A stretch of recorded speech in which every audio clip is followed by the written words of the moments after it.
may have heard of her. Anabelle. The name alone sends shivers down your spine. But what if I told you that she was bought in a second-hand store? Let's get to the story. It all started in 1970. A young nursing student named Donna received Anabelle as a gift from her mother, a cute, innocent-looking doll. But this wasn't just any doll. Something dark and ancient was inside of it. At first, everything seemed normal. Donna and her roommate Angie kept the doll on their bed, but over time, strange things began to happen. The doll would move on its own. At first, just slightly, a shift in position, but soon it became more unsettling. One night, Donna and Angie returned home to find Anabelle sitting upright in the living room, her hands twisted unnaturally, and a note written in what looked like childish handwriting. "Help me." Panicked, they contacted a psychic medium, hoping to get some answers. The medium, trying to make contact with the entity within the doll, learned that the spirit inside wasn't a child at all. It was something much darker. The spirit was that of a young girl named Anabelle Higgins, who had died many years ago. She was, at first, harmless, but something was changing. Anabelle's spirit wasn't alone. A far more malevolent presence had latched onto the doll. It's not Anabelle. There's something else.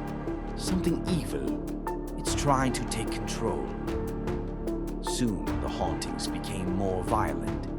Donna and Angie began waking up with deep scratches on their bodies, bruises appearing for no reason. Furniture would move on its own, doors slamming shut. And the worst, they would hear the sounds of a child giggling, but there was no child in sight. The two women couldn't take it anymore. Desperate, they reached out to Ed and Lorraine Warren, famous paranormal investigators. They soon realized that Anabelle was not just a doll.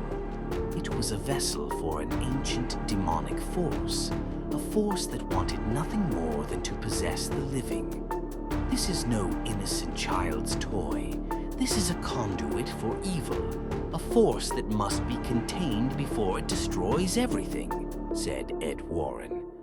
The Warrens carefully took Anabelle, locking her in a glass case to contain the evil within. But the doll's reign of terror wasn't over.